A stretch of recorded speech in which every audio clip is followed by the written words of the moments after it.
Excellence, Monsieur le Président de la République, chef de l'État, avec l'expression de la très distinguée Première Dame, honorable Président du Sénat, honorable Premier vice-président de l'Assemblée nationale, Madame la Première ministre, Monsieur le Président de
Aujourd'hui, 2 août 2025, en ces lieux, est dédié aux victimes des violences sexuelles liées au conflit, ainsi qu'aux victimes des crimes contre la paix et la sécurité de l'humanité.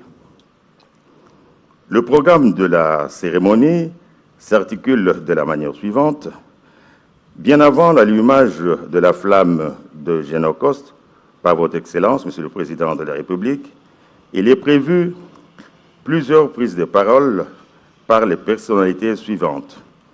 Le mot du directeur général de FONAREV, le mot du coordonnateur exécutif de SIA-VAR, des témoignages des victimes, l'allocution de Madame la ministre des Droits humains et votre discours de circonstance. Excellence, Monsieur le Président de la République. Enfin, interviendra l'allumage de la flamme Génocoste, accompagné d'1 minute de silence et de la visite du mémorial. Avec votre autorisation, Excellence, Monsieur le Président de la République, nous laissons la parole à Messieurs Henri-Désiré Nzouzi, producteur du JT diplomatique, pour la cérémonie. Merci.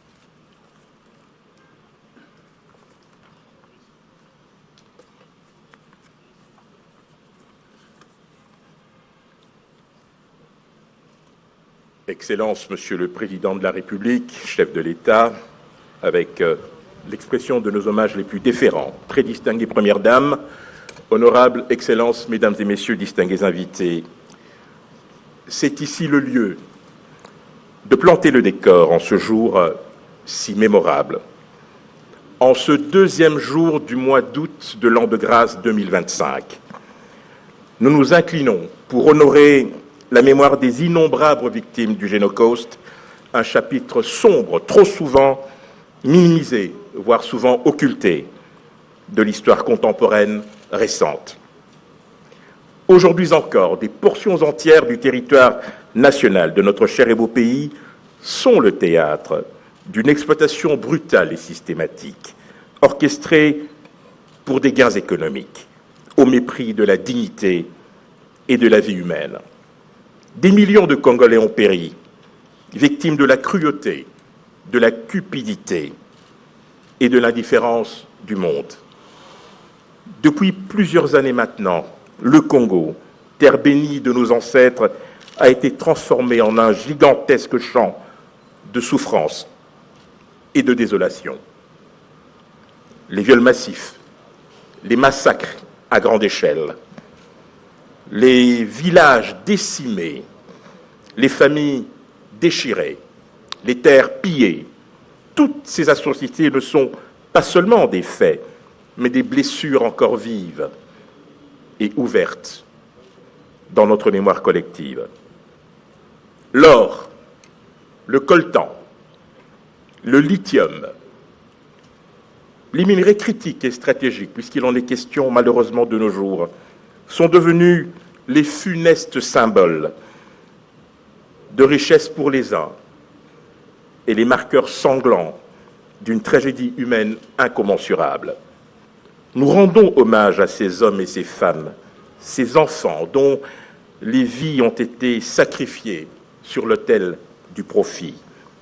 Nous honorons leur résistance silencieuse, leur courage face à l'injustice et leur humanité inébranlable dans l'adversité. Leur souffrance ne doit jamais, jamais être oubliée, car elle nous rappelle les conséquences dévastatrices de l'exploitation et de l'impérialisme. Mais cet hommage ne suffit pas.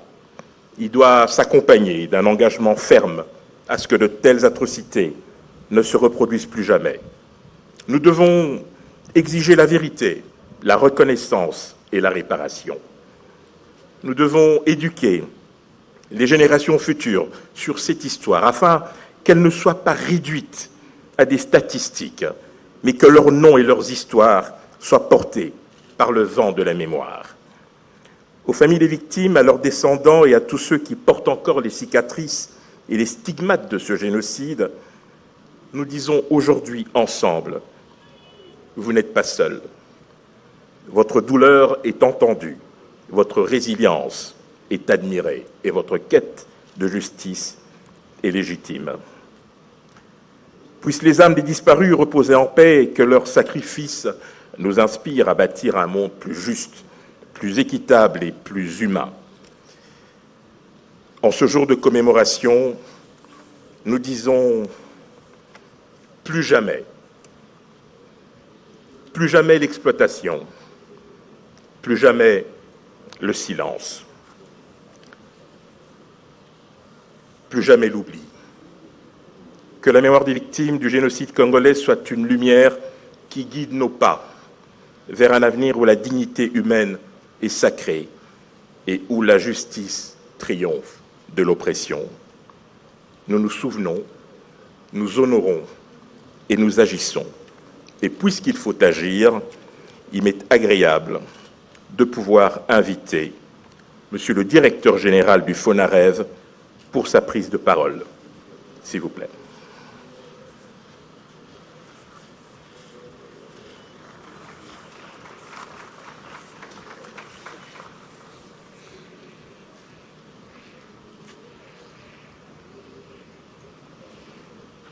Voilà, là c'est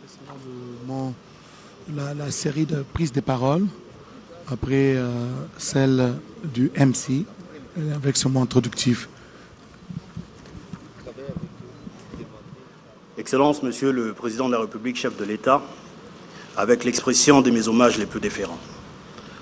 Honorable Président de l'Assemblée nationale ici représenté, Honorable Président du Sénat, Excellence, Madame la Première ministre chef du gouvernement, Monsieur le Président du Conseil supérieur de la magistrature, distinguées Premières Dames, honorables députés et sénateurs, Excellences, Mesdames et Messieurs les membres du gouvernement, Monsieur le directeur de cabinet du Président de la République et Président du comité de pilotage de la SIAVAR, Monsieur le coordonnateur exécutif de la SIAVAR, Monsieur le Président du Conseil d'administration du FONAREV, Mesdames et Messieurs les victimes, distingués invités en vos titres et qualités respectifs, toutes commodités protocolaires respectées.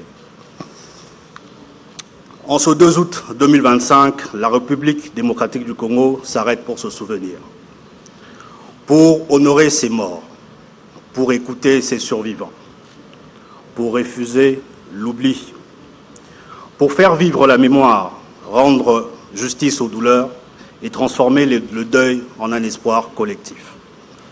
Aujourd'hui, nous commémorons le Génocoste, ce génocide perpétré pour des intérêts économiques dont les plaies béantes restent plus de 30 ans après. Instituée par la loi numéro 22/065 du 26 décembre 2022, cette journée n'est pas une simple commémoration.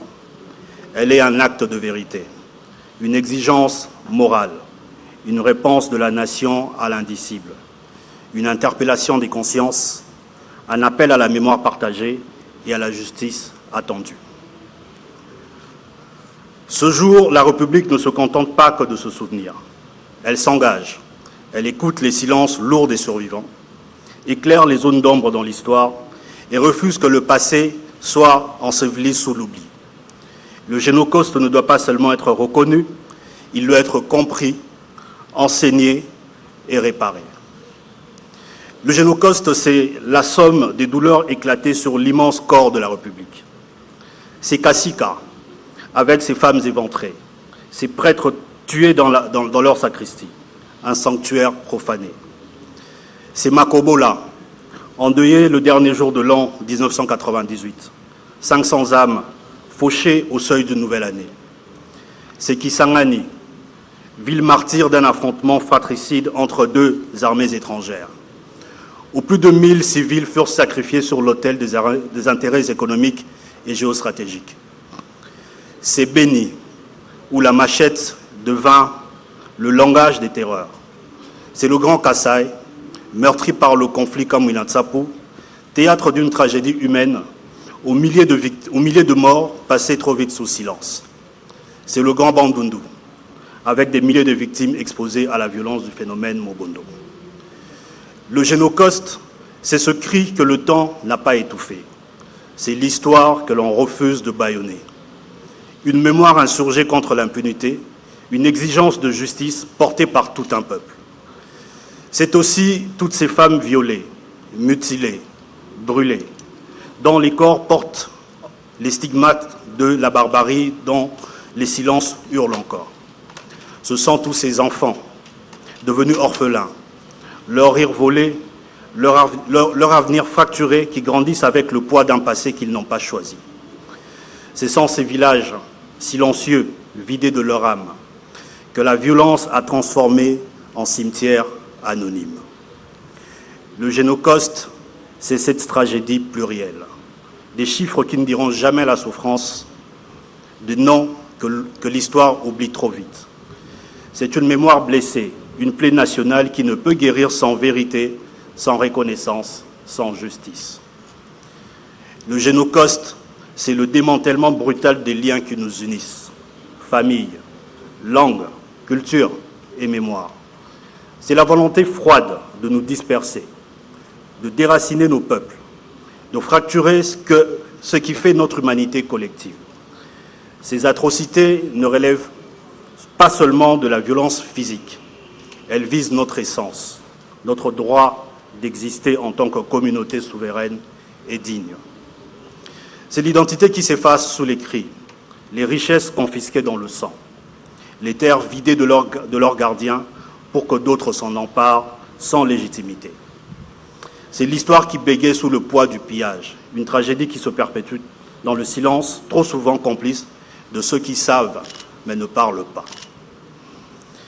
Le Génocauste, ce n'est pas qu'un chapitre passé, c'est une tragédie en cours. Des millions de nos compatriotes, pris dans les affres d'un quotidien marqué par l'occupation, l'errance et la peur, en sont les témoins vivants, dans les territoires sous le joug des forces négatives des RDF et de l'AFC M23. Cette journée est aussi la leur, celle des déplacés, des veuves de guerre, des enfants déscolarisés, des terres pillées sous silence diplomatique. C'est pour eux que la nation se lève, qu'elle résiste à l'amnésie planifiée, qu'elle proclame « Nous ne l'oublions pas, nous ne les abandonnons pas ». Le Génocauste, ce sont des noms qui ne devraient jamais sombrer dans l'oubli, des visages que la douleur n'a pas effacés, des récits trop souvent tus et pourtant brûlants d'humanité. Un appel à la mémoire, la lutte contre l'effacement, contre l'indifférence. Paul Ricoeur avait raison. Se souvenir, c'est déjà résister. C'est refuser l'effacement programmé. C'est redonner à ces voix étouffées la puissance de bousculer nos silences, de réveiller nos consciences. Porter cette mémoire, c'est porter la dignité des victimes et refuser que les souffrances soient réduites à des chiffres ou des notes de bas de page. Excellences, Mesdames et Messieurs, face à ce drame, l'État a choisi de ne pas détourner le regard. Il a pris la mesure de la douleur, choisi d'agir avec courage, de réparer avec équité et de rendre justice avec détermination. Le FONAREV, Fonds national de réparation des victimes des violences sexuelles et des victimes de crimes contre la paix et la sécurité de l'humanité, est né de cette volonté inébranlable, celle de reconnaître, de réparer et de faire justice. En l'espace de 2 ans d'existence, il s'est imposé comme le cœur battant de la politique publique de réparation. Ses missions sont aussi claires qu'essentielles. Identifier les victimes avec rigueur et sensibilité. Faciliter leur accès au droit et à la justice. Et enfin, allouer, avec équité et dignité, les réparations qui leur sont dues. Depuis son opérationnalisation, le FONAREV a pleinement démontré la rigueur, la détermination et la constance dans son engagement, dans l'accomplissement de sa mission d'identification. En dépit d'un contexte sécuritaire complexe et des défis logistiques majeurs, il a su produire des résultats qui traduisent concrètement l'impact de son action sur terrain. 1555 incidents documentés et certifiés dans 11 provinces, témoignant d'un travail minutieux de collecte et de vérification des faits. 139 camps de déplacés répertoriés autour des villes de Goma, Beni, Bunia, accueillant plus de 2 millions de déplacés en 2024. 416 781 personnes préidentifiées, parmi lesquelles 1521 victimes détentrices des décisions de justice exécutoire, 146 700 déplacés internes vivant dans les camps situés à Goma, Bunia et Kisangani, 268 510 victimes issues des communautés affectées par les conflits recensées dans les provinces du Congo central, du Grand Kasaï, de la Chopo et de l'Uturi. Chaque dossier d'identification fait l'objet d'un examen rigoureux, guidé par le souci de vérité et d'équité. Il passe par plusieurs filtres de vérification, réécoute approfondie, test de cohérence, audit interne et externe, avant d'être transmis au ministère de tutelle pour authentification. Car nous en sommes pleinement conscients. Réparer une fausse victime, c'est priver une vraie de sa justice, anéantir son espoir et trahir notre mission. En matière d'accès à la justice, d'accès au droit et à la justice, le FONAREV agit avec détermination et responsabilité. 253 praticiens du droit, magistrats et avocats, ont été sensibilisés dans 6 provinces, renforçant la capacité locale pour une justice plus proche des communautés. 108 décisions judiciaires ont été collectées, dont 31 déjà exécutoires, illustrant le suivi rigoureux des procédures. Dans les camps déplacés, 1083 dossiers physiques ont été constitués, aboutissant à 42 affaires portées devant les cours des tribunaux pour que les victimes puissent faire valoir leurs droits.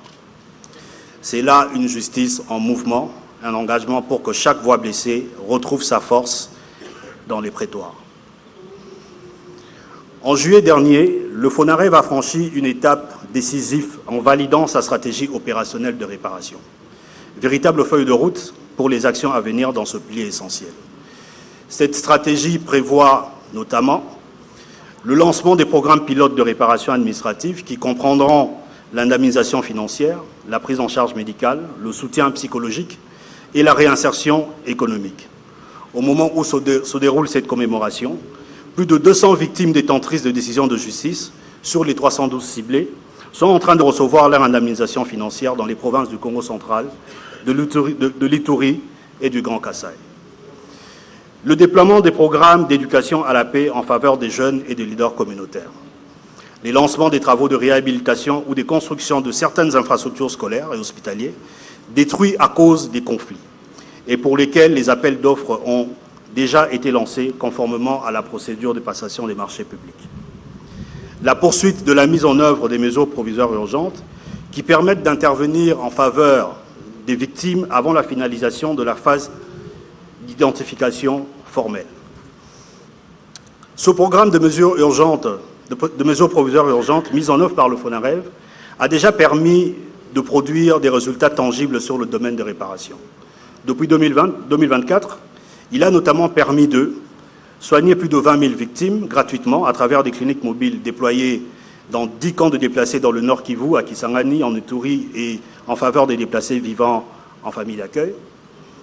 de remettre des prothèses aux victimes amputées de Kisangani en partenariat avec la Fondation AGI, de prendre en charge de manière urgente 174 victimes dont le diagnostic vital était engagé, et de construire des systèmes d'adduction d'eau dans 4 camps déplacés, à Kisangani, à Bunia, et de construire une école dans le camp de Mugunga à Goma. Dans le même esprit d'engagement et de coopération, 2 partenariats inédits ont été établis avec le système des Nations Unies, tant en République démocratique du Congo qu'au Burundi.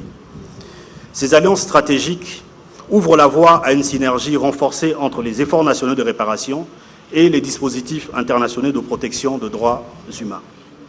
En s'associant aux structures onusiennes, le FONAREV confirme son ancrage dans une dynamique régionale et globale, et sa volonté de faire de la réparation une réalité transfrontalière fondée sur la solidarité, la dignité et la justice.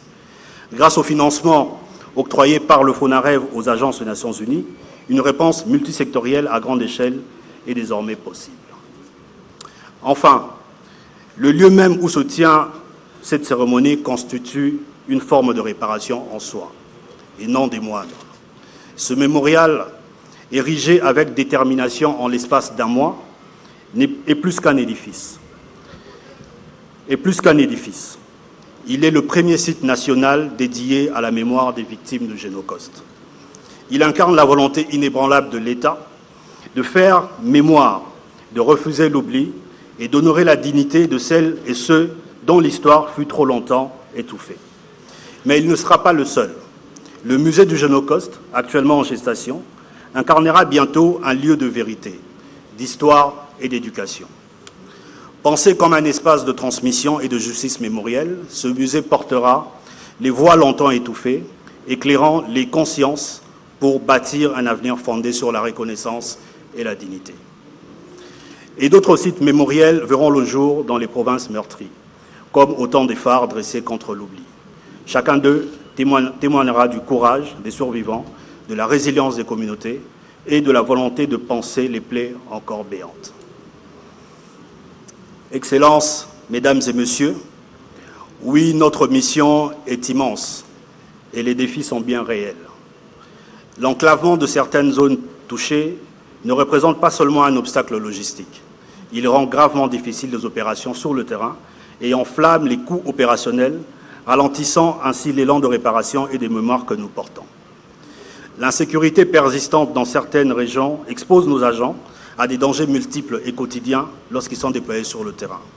Cette réalité nous oblige à redoubler de vigilance, de protection et de solidarité, car la mémoire ne saurait être restaurée au prix des nouvelles vies brisées. L'inexistence d'une base de données nationale des ONG œuvrant dans l'accompagnement des victimes à travers le pays constitue une lacune majeure dans l'architecture de soutien. Faute de référentiel centralisé, le Fonds est contraint de mener ses propres opérations de vérification, ses propres due diligence, pour s'assurer de la fiabilité et de l'intégrité de ses partenaires. L'insuffisance des mécanismes de protection des victimes constitue un obstacle majeur à l'effectivité du droit et à la restauration de la justice.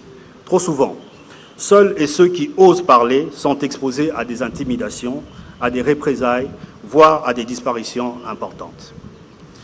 Dans un contexte conflictuel toujours actif, le nombre croissant des victimes et leurs attentes légitimes en matière de réparation mettent à l'épreuve la capacité du Fonds à répondre efficacement et dans des délais raisonnables. Cette dynamique expose l'institution à un risque accru d'impatience et d'incompréhension de la part des survivants et des communautés concernées face à la complexité des procédures et aux contraintes opérationnelles et temporelles du processus de réparation. Les lourdeurs administratives inhérentes au processus de passation de marché public entravent significativement notre agilité opérationnelle. Cette rigidité réduit notre capacité à mobiliser rapidement les ressources, retarde la mise en œuvre des interventions urgentes et compromet la réactivité indispensable à une réponse efficace en faveur des victimes.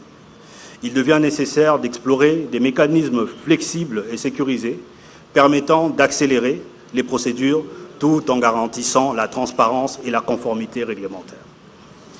Mais face à chacun de ces défis, le FONAREV oppose la rigueur, la patience et surtout la foi en la justice.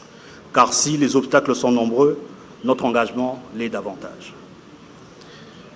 Excellence, Monsieur le Président de la République, chef de l'État, avec l'expression de mes hommages les plus déférents, honorable Président de l'Assemblée nationale ici représenté, honorable Président du Sénat, Excellence, Madame la Première ministre chef du gouvernement, Monsieur le Président du Conseil supérieur de la magistrature, distinguées Premières Dames, honorables députés et sénateurs, Excellences, Mesdames et Messieurs les membres du gouvernement, Monsieur le directeur de cabinet du Président de la République et Président du comité de pilotage de la SIAVAR, Monsieur le coordonnateur exécutif de la SIAVAR, Monsieur le Président du Conseil d'administration du FONAREV, Mesdames et Messieurs les victimes, distingués invités en vos titres et qualités respectifs, toutes commodités protocolaires respectées.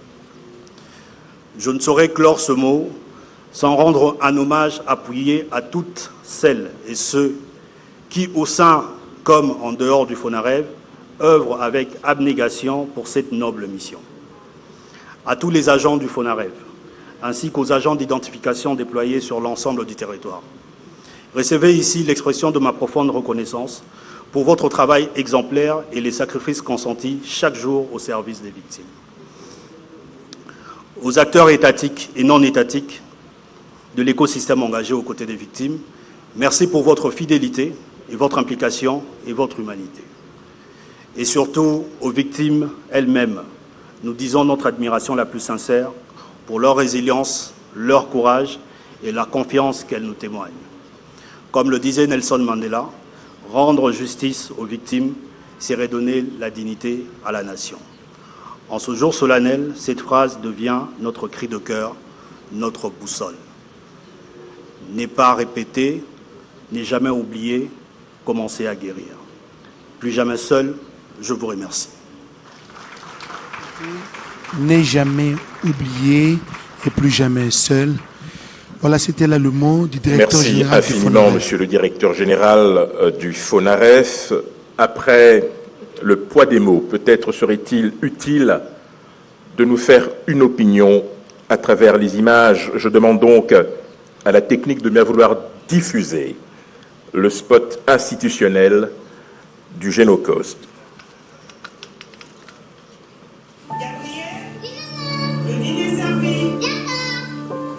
Alors, comment est-il écologique? On nous a dit d'écrire ce qu'on voudrait faire quand on va grandir. Et qu'est-ce que tu voudrais bien devenir quand tu seras grande?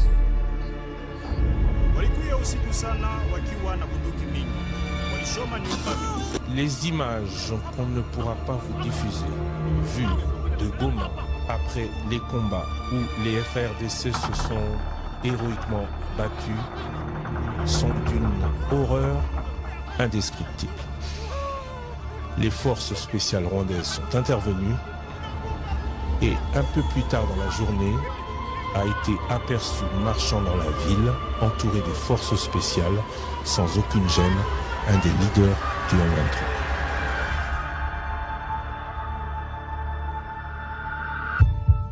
You. Est-ce que quelqu'un m'entend? Maman dit que peut-être, si nous crions fort, on nous entendra. Ils sont venus dans notre maison. Ils ont tout pris. Nos vies, nos richesses.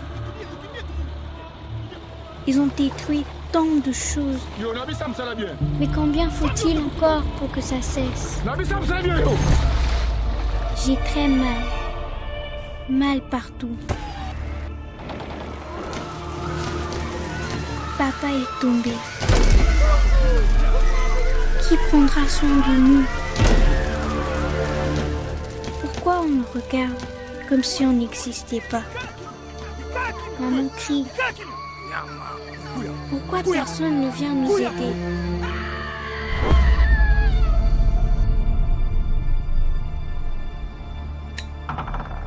Moi, je voulais étudier. Soigner les gens. Comme ce qu'on voit à la télé. Docteur Nyota. Ça sonne bien, non? C'est trop tard. Je le sais. Tu peux arrêter la douleur? Rien ne semble l'arrêter.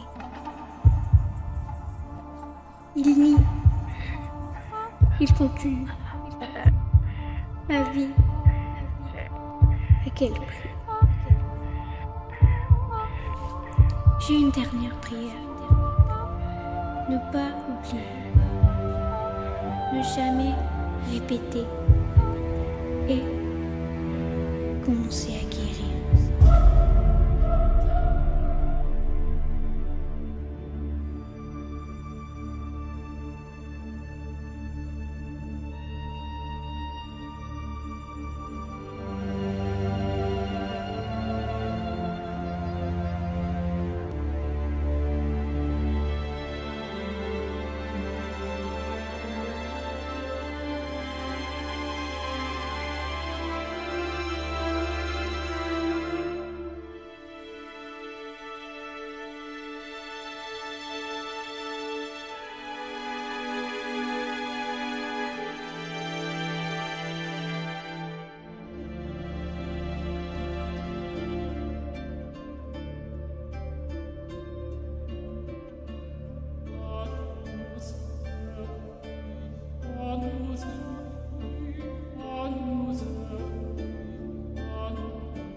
Nous venons d'en être les témoins.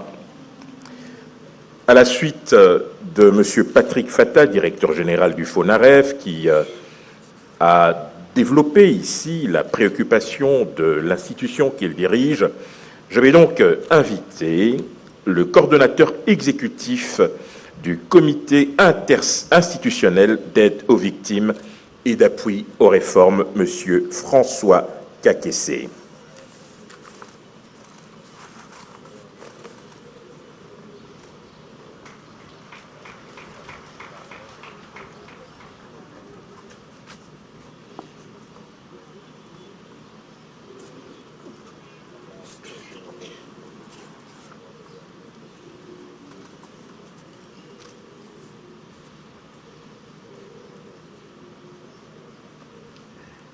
Excellences, Monsieur le Président de la République, chef de l'État, avec l'expression de mes hommages les plus déférents. Honorable Président de l'Assemblée nationale ici représenté, Honorable Président du Sénat, Excellence Madame la Première ministre, chef du gouvernement, Monsieur le Président du Conseil supérieur de la magistrature, distinguées Premières Dames, Honorables députés et sénateurs, Excellences, Mesdames et Messieurs les membres du gouvernement, Excellences, Mesdames et Messieurs les ambassadeurs et chefs de mission diplomatique accrédités en République démocratique du Congo, Monsieur le directeur de cabinet du Président de la République et président du comité de pilotage de la CIAVAR, Monsieur le président du conseil d'administration du FONAREV, Monsieur le directeur général du FONAREV, Mesdames et Messieurs, distingués invités, toutes préséances et commodités protocolaires considérées. Depuis 3 ans, le 2 août occupe une place significative dans l'histoire de notre nation. Cette date désormais reconnue revêt une dimension de devoir moral, de mémoire collective et symbolise l'engagement continu en faveur d'un avenir fondé sur la justice et la paix. C'est toujours avec un sens aigu des responsabilités, avec beaucoup d'émotion, que je prends la parole au nom de la Commission interinstitutionnelle d'aide aux victimes et d'appui aux réformes, CIAVAR en sigle, et ce, pour la 3e fois consécutive, lors des commémorations du 2 août. Ces interventions s'inscrivent dans un contexte solennel et porteur de grande signification. Ce sentiment qui mélange compassion, commisération, sympathie, patriotisme et surtout redevabilité se justifie par la nature même de cet événement, le Génocauste. Il ne s'agit pas d'un moment de réjouissance, c'est plutôt un moment de recueillement en mémoire de nos pères et mères, frères et sœurs, amis et connaissances, victimes par millions des atrocités et autres formes de violence les plus redoutables de l'histoire de l'humanité. Ce sentiment se justifie aussi et surtout par l'immensité de la tâche qui est la nôtre.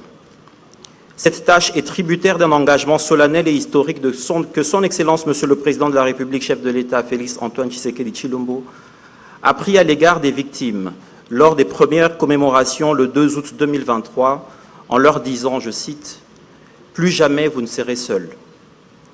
Cette parole puissante, dont l'écho retentissant a résonné dans les oreilles du peuple congolais en général et des victimes en particulier, était non seulement un acte de haute portée politique, mais en réalité toute une vision à laquelle il fallait donner des ailes. L'objectif est clair, briser le silence coupable, construire une mémoire collective, restaurer la dignité, rendre justice, accompagner les survivants et soutenir les réformes susceptibles de promouvoir et de garantir une paix durable. Bref, un engagement à l'implémentation des piliers de la justice transitionnelle suivant une approche holistique, conciliant vérité, justice, réparation et garantie de non-répétition ou vetting. Cette dynamique vise donc à préserver le silence de l'oubli. Chaque crime perpétré dans le tumulte des conflits armés injustement imposés par les ennemis de la République, afin que justice soit rendue, que dignité soit restaurée, et que la vérité devienne le socle de notre réconciliation nationale.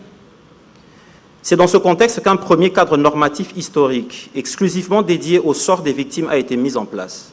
Pour la première fois, le statut de la victime a été au cœur des politiques publiques. Il s'agit de la loi numéro 22/065 portant principes fondamentaux relatifs à la protection et à la réparation des victimes des violences sexuelles liées au conflit et des victimes des crimes contre la paix et la sécurité de l'humanité, promulguée par son Excellence, Monsieur le Président de la République, chef de l'État, le 26 décembre 2022. De cette loi découlent plusieurs textes réglementaires qui précisent le statut, l'organisation et le fonctionnement des organes chargés de la mise en œuvre des politiques et programmes de réparation, ainsi que la veille interinstitutionnelle dans leur suivi et leur évaluation et à la conception des réformes y afférentes. Un véritable écosystème de réparation s'est constitué avec la Commission interinstitutionnelle d'aide aux victimes et d'appui aux réformes, CIAVAR, le Fonds national de réparation des victimes des violences sexuelles liées au conflit et des victimes des crimes contre la paix et la sécurité de l'humanité, FONAREV, et peu avant cela, d'un autre acteur, le Fonds de réparation et d'indemnisation des victimes des activités illicites de l'Ouganda en République démocratique du Congo, FRIVAO en sigle, créé à la faveur de l'exécution d'un arrêt de la Cour internationale de justice. Excellence, Monsieur le Président de la République, chef de l'État, avec l'expression réitérée de mes hommages.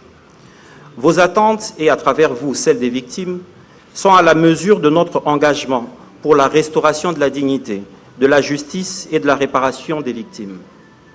Voilà pourquoi la CIAVAR participe, dans son double rôle de fer de lance technique, des réformes pour cette cause et de veille interinstitutionnelle de la mise en œuvre des réparations, à l'appropriation individuelle et collective de cette commémoration prônée par votre Excellence.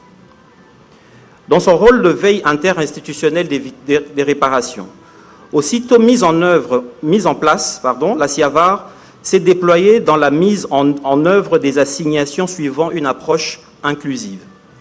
En effet, au regard de la complexité des activités à entreprendre dans ce processus et dans le souci de s'acquitter de sa mission statutaire, d'assurer l'interface entre les pouvoirs publics et l'écosystème engagé dans la justice transitionnelle, il s'est avéré nécessaire que la CIAVAR s'ouvre aux parties prenantes, membres de cet écosystème à même de comprendre les enjeux, à travers des journées d'échange et de partage dont la deuxième édition s'est tenue en juin dernier après celle de décembre 2024. Aussi, dans le cadre de la pleine opérationnalisation du FONAREV et de la mise à niveau des acteurs, la CIAVAR a accompagné, à travers de son expertise, le renforcement des capacités et la production des outils de gouvernance sectorielle, notamment la stratégie de réparation adoptée le 4 juillet 2025 lors du forum sur la mise en œuvre du droit à la réparation et qui permet le lancement des réparations pilotes. C'est aussi dans cette même dynamique et avec la même détermination que la CIAVAR a poursuivi le portage technique du décret portant mesures d'application de la loi précitée, ainsi que l'arrêté ministériel fixant les modalités de la tenue de la liste unique consolidée, LUC en sigle, cadre normatif complémentaire des réparations, adopté en Conseil de ministres le 23 mai 2025. Dans le cadre de son rôle moteur des réformes, et conformément aux directives de votre Excellence, ainsi qu'à ses missions, la SIAVAR a mené à bien l'élaboration de l'outil constituant le cadre normatif complémentaire sur la justice transitionnelle. Ce travail a abouti à 3 projets de textes essentiels pour sa mise en œuvre. 1. Un projet de loi fixant les principes fondamentaux relatifs à la justice transitionnelle. 2. Un projet de loi organique modifiant et complétant la loi organique numéro 13/011-B du 11 avril 2013 relative à l'organisation, au fonctionnement et à la compétence des juridictions de l'ordre judiciaire. Et troisièmement, un projet de politique nationale de justice transitionnelle en République démocratique du Congo, résumant les options fondamentales retenues. Ce cadre normatif complémentaire a été adopté en Conseil de ministres le 23 mai 2025 et attend désormais examen par le Parlement lors de la prochaine session ordinaire. La représentation nationale ici présente est invitée à s'approprier ces réformes et à soutenir leur mise en œuvre, à l'instar du processus suivi lors de l'adoption de la loi numéro 22/065 relative au pilier réparation. Du point de vue mémoriel, la nécessité d'appropriation du Génocost a conduit la SIAVAR, conformément à l'adoption par son comité de pilotage de la feuille de route 2025, à s'engager dans une stratégie nationale dédiée. Ce volet visant à donner tout sens au Génocost constitue la base essentielle sur laquelle reposent les autres axes stratégiques. Dans ce sens, la table ronde sur l'appropriation collective du Génocost, la reconnaissance internationale du génocide commis sur le territoire de la République démocratique du Congo pour la promotion de la culture de la paix, que vous avez présidée du 31 mars au 3 avril 2025, répondait à cet impératif. Ces assises nationales, considérées comme représentatives, ont permis d'établir un cadre narratif pour le Génocost et de déterminer les principaux axes d'appropriation, constituant ainsi des assignations complémentaires à l'attention des membres du gouvernement concernés et signataires des actes d'engagement. Il convient de souligner les initiatives déployées dans le secteur de l'éducation nationale, notamment par l'insertion du Génocost dans le programme scolaire déjà pour l'année scolaire 2025-2026. Excellences, Monsieur le Président de la République, chef de l'État, distingués invités, Mesdames et Messieurs, bien que le chemin à parcourir reste important, notre engagement, notre détermination et la participation de chacun sont les clés de notre réussite. Car en réalité, la noblesse de la cause que nous portons est telle que seule la réalisation des objectifs fixés pourrait nous permettre de nous reposer. C'est ainsi qu'en marge de l'appropriation collective du Génocost au niveau national, une autre marche a été entamée, à savoir le plaidoyer sur la reconnaissance internationale des génocides commis en République démocratique du Congo. À cet égard, le colloque international sur cette thématique, organisé du 29 au 31 juillet 2025, avec la participation des spécialistes reconnus à l'échelle internationale, représente la première étape d'une série d'actions inscrites dans le cadre de la stratégie de plaidoyer. Les conclusions qui soulignent de manière claire la pertinence du narratif génocidaire renforcent un argumentaire étayé par des faits et des actes, lesquels sera validé le lundi 4 août 2025 à l'issue d'un processus méthodique entrepris par un groupe d'experts mobilisé depuis le 24 juin 2025. Animé par la même détermination et conformément à la décision de son Excellence, Monsieur le Président de la République, chef de l'État, prise lors du Conseil des ministres du 25 juillet 2025, la SIAVAR s'engage à contribuer à l'élaboration de la stratégie de plaidoyer pour la reconnaissance internationale des génocides en République démocratique du Congo. Elle collabore avec d'autres partenaires, notamment le FONAREV, afin de soutenir l'action gouvernementale. Ce positionnement s'inscrit dans une démarche constante visant à assurer la cohérence interinstitutionnelle, aussi bien sur les enjeux liés au génocide que sur les questions plus générales relevant de la justice transitionnelle. Tout ceci est sans compter que la SIAVAR poursuit sa mission naturelle de sentinelle, et de catalyseur des réformes nécessaires en matière de justice transitionnelle. Son personnel, constant dans son engagement, œuvre avec détermination dans l'espoir de voir émerger un Congo où la vérité, la dignité et la justice seront rétablies au bénéfice de nombreuses victimes des violences d'une gravité extrême. Ce travail s'inscrit dans le contexte particulier du 2 août, une date marquante où la réalité du pays met à l'épreuve notre sens du devoir et de la responsabilité. Excellences, Monsieur le Président de la République, chef de l'État, avec l'expression renouvelée de mes hommages. Honorable Président de l'Assemblée nationale ici représenté, Honorable Président du Sénat, Excellence Madame la Première ministre, chef du gouvernement, Monsieur le Président du Conseil supérieur de la magistrature, distinguées Premières Dames, Honorables députés et sénateurs, Excellences, Mesdames et Messieurs les membres du gouvernement, Excellences, Mesdames et Messieurs les ambassadeurs et chefs de mission diplomatique accrédités en République démocratique du Congo, Monsieur le directeur de cabinet du Président de la République et président du comité de pilotage de la CIAVAR, Monsieur le Président du conseil d'administration du FONAREV, Monsieur le directeur général du FONAREV, Mesdames et Messieurs distingués invités, toutes préséances et commodités protocolaires considérées. L'humilité recommande de reconnaître que la nouvelle phase engagée dans la lutte pour la dignité et la justice des victimes exige une solidarité concrète et authentique. La voix de la République démocratique du Congo ne pourra se faire entendre sur la scène internationale qu'à travers l'engagement coordonné de tous les acteurs concernés, institutions, sociétés civiles, communautés et partenaires. Il est donc indispensable de privilégier une action nationale concertée, guidée par une vision commune et cohérente. Je souhaite conclure en exprimant une reconnaissance sincère à l'ensemble des parties prenantes nationales et internationales qui soutiennent la République démocratique du Congo dans ce processus noble et exigeant.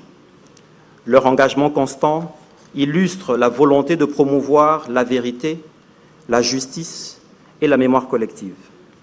Cette collaboration constitue une base solide pour bâtir un avenir fondé sur la réconciliation, la paix et la dignité. Comme à chaque commémoration, permettez-moi de rappeler cette parole inspirante du prophète Ésaïe.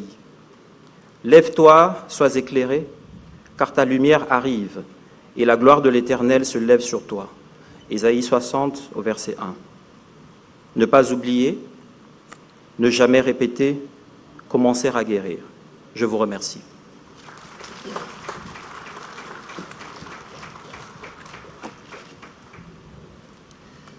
Merci infiniment, Monsieur le secrétaire, le coordinateur exécutif du CIAVAR. Merci pour votre volonté exprimée de poursuivre la mission qui est la vôtre. Merci aussi pour votre plaidoyer. Nous allons à présent, et je m'adresse donc à la technique, pour que nous puissions ensemble assister à la diffusion de Génocaust, le génocide silencieux en RDC, histoire de revenir aux fondamentaux.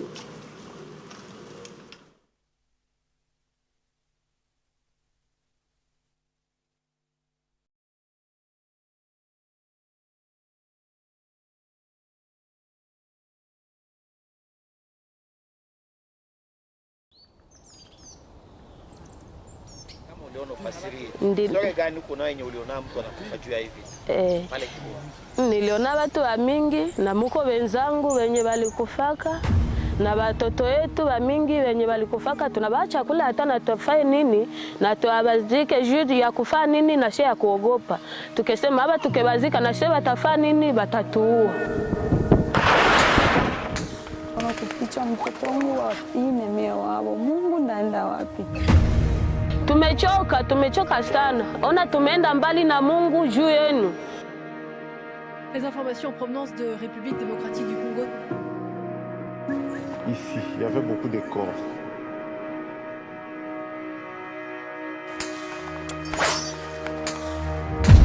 Anabakaka wa mama na badada vile ginzi wote walikuwa mama na japo walikuwa nini bafie. Juu ya kuwadeveje vile wanakuwa wa mama.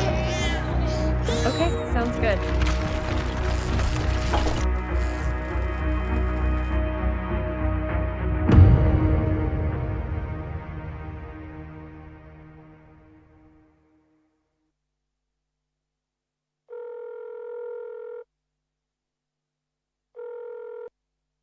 Allô?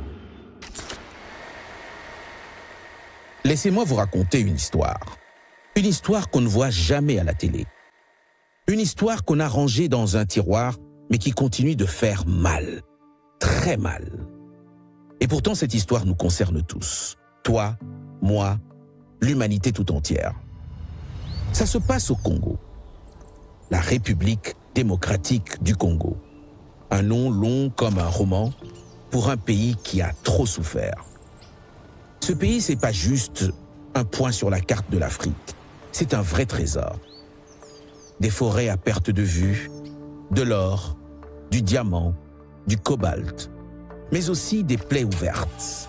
Parce que ce que le monde appelle progrès, ici, on le paye avec le sang de ses enfants. Le monde, aujourd'hui, est fasciné par les nouvelles technologies. L'intelligence artificielle, les voitures électriques, les smartphones dernier cri. Mais pour que ton téléphone fonctionne, il lui faut une batterie. Au cœur de cette batterie, le cobalt. 70% du cobalt mondial vient d'ici, de cette terre. Et 70% du silence aussi. Silence sur les morts. Silence sur les crimes. Silence sur l'horreur. 10 millions de morts. Pas des soldats, pas des rebelles, mais des femmes enceintes, des vieillards, des enfants brûlés, égorgés, violés, enterrés vivants, jetés dans les rivières. Et pendant ce temps-là, toi et moi, on scrolle sur nos écrans, mais derrière chaque clic, chaque selfie, se cache une goutte de sang. Les satellites voient les nuages, mais pas les tombes. Les cartes tracent les routes, mais ignorent les fosses communes.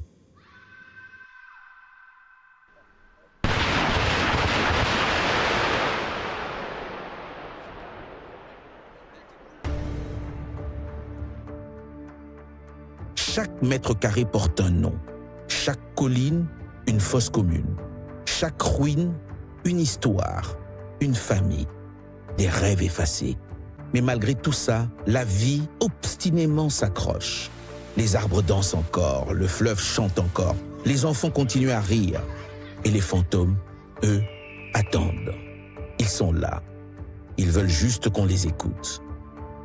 On a voulu faire disparaître ce peuple, on a voulu effacer leur histoire.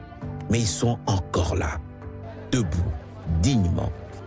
Ce qu'on va te montrer, c'est pas juste un film, c'est un cri qui n'a jamais été crié. Un devoir de mémoire, un appel à la vérité. Alors, regarde, écoute, retiens cette histoire. À ton tour, raconte-la. Parce que ceci n'est pas seulement leur histoire, c'est aussi la tienne. Surtout si tu as un téléphone dans la main. Malheureusement, une grande partie vient de la République démocratique du Congo. Souvent par des voies illégales, souvent dans la souffrance et le sang. Alors, posons-nous la question. Chaque fois que nous touchons nos écrans, quel est le véritable coût de cette connexion?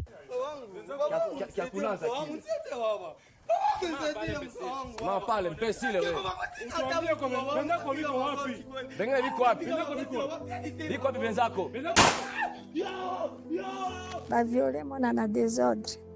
Kaka mobali oyo atamboli na mwana atamboli pe na ngai. Basi mwanangu. Nakomi na zevi. La carte invisible. Kasika, Makobola, Mwenga, Kamituga, Mungunga, Tingi Tingi, Kalonge, Kayabayonga, Ruchuru, Nyabiondo, Shabunda. Derrière chaque nom, une scène de crime. Derrière chaque date, une absence de justice. Mais ces noms n'apparaissent pas dans un livre d'histoire.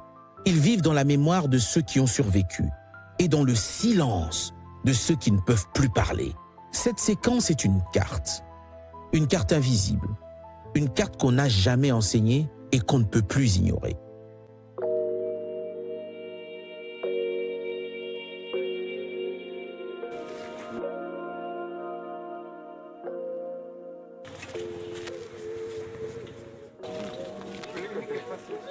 Maintenant que vous savez, que ferez-vous? génocide silencieux, méthodique, ignoré. Le Congo a vu des communautés entières être ciblées, massacrées, réduites au silence.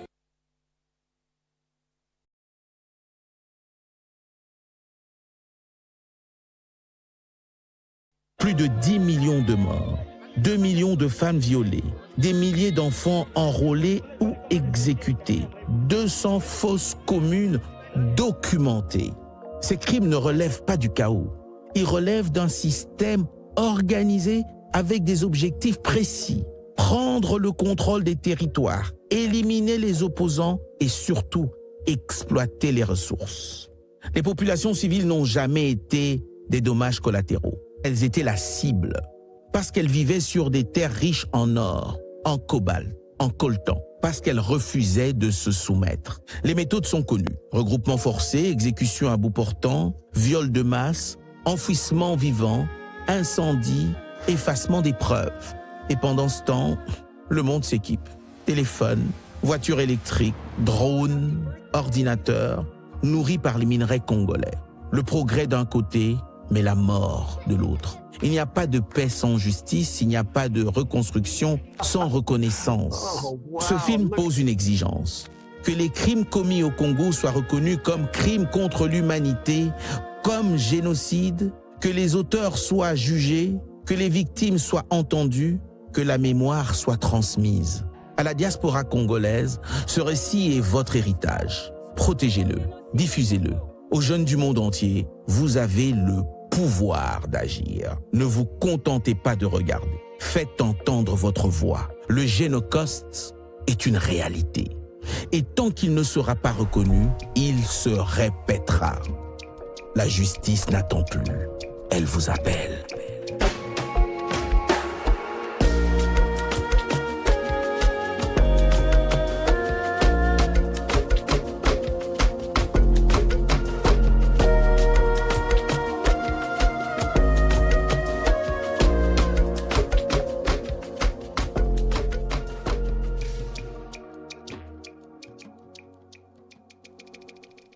Aujourd'hui encore, ces scènes macabres se répètent dans la partie orientale de la République démocratique du Congo et certains survivants sont d'ailleurs ici sur ce site mémoriel de Kinshasa pour la commémoration de Génocide. Et d'ici quelques instants d'ailleurs, ils vont parler comme ils l'ont toujours fait. Ils ont vécu. Ils ont vu et vécu ces drames macabres. D'ici quelques instants, on le verra comme cela se fait il y a 2 ans à Kisangani. Ce sont deux personnes bien identifiées.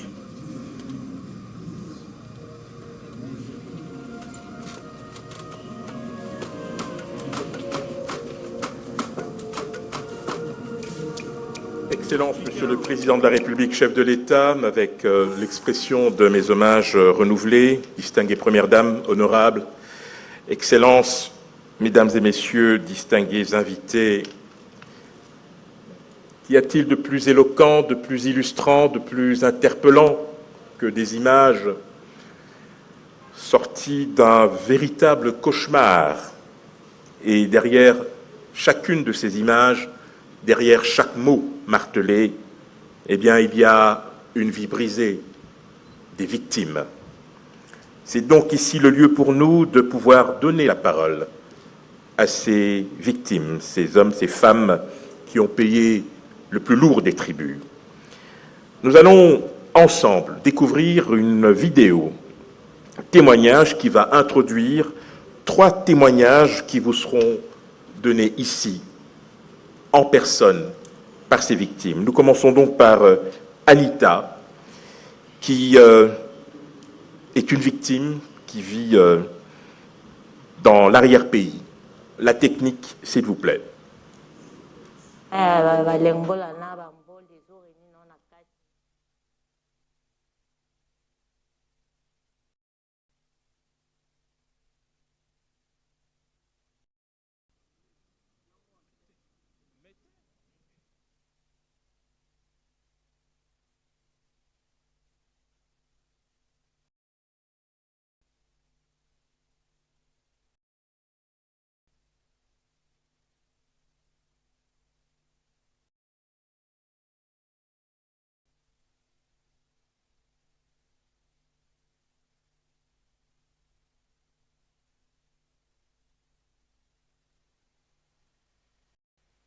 Vilima ya lengola na bambol des oreni non na kati mais bimi vraiment na kati penza ya sita Kisangani te.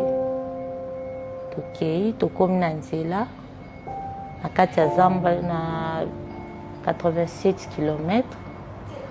Moni bato babimeli biso na baflèche bambeli bashoka babima pena bainstrument botelemi bolekisa moto koto totelemi mpe tokiti bolakisa bakarte de lecteur na bino wana ebimisi batali nga na mutama endombe otelema bo moto atribu baza enemi na ye babomi ye babeti ebongoka mobali nga nazala ye ye mpe azala ye moto atribu baza enemi na bango chauffeur mpe motard wana mpe azala ene aza mpe moto atribu baza enemi na baza conflit na bango yango moni babandaki kotorture bango kobeta bango ntina niveau bakokoma ependa ya kokatakata bango mpenza okata wana olela te mpe moto oza wana baoyebi soki kolela te ozotala kaka ya basisi bango nde bakomaki kotorture nga koviole nga kobeta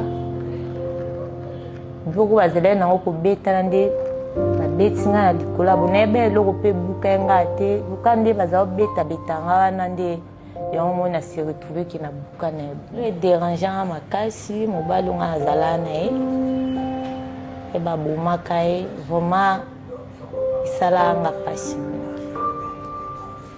na biloko mpe nasombaka natikala vraiment mabopamba petite heure kosunga nga mpo naza kotelema te nazalika ya olala kutu nafandi ya ofanda mpo mokwa ya awa ya kwisi ebima eboye mokwa ya bassin eya ofandela nga awa naza ofanda boye te naza ofanda bacordo bayaka na Fonaref nde bapozaka na nga na Fonaref e Fonaref ezwaki nga en charge ayebiso moto osunga yo alemba ye nga te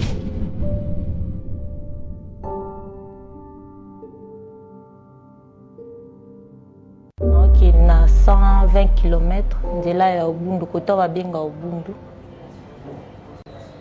wana evenima ya balengola na bambole.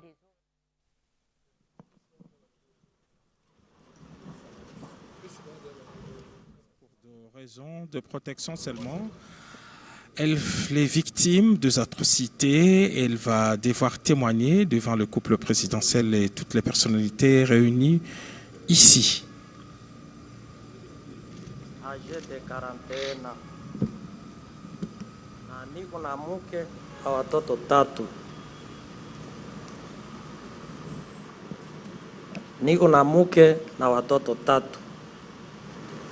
Alors ilikuwa à date du 30 au 31 mai 2021 saa 6 usiku nilisikia mlio wa risasi ikelia, na kisha yake nikaita mke, nikaamusha mke, nikamwambia nimesikia mlio wa risasi.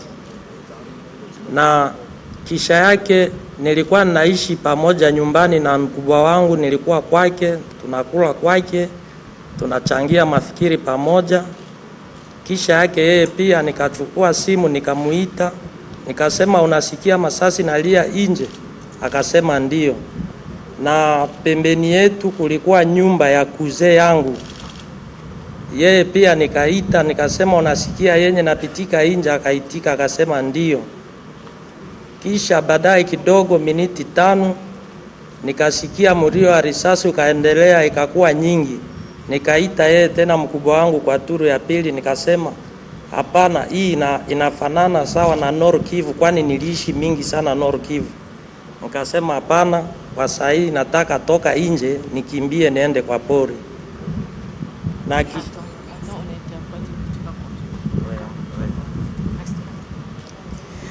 Bonjour, je me nomme Papi, je suis adulte, je viens de l'Ituri, je suis père de famille.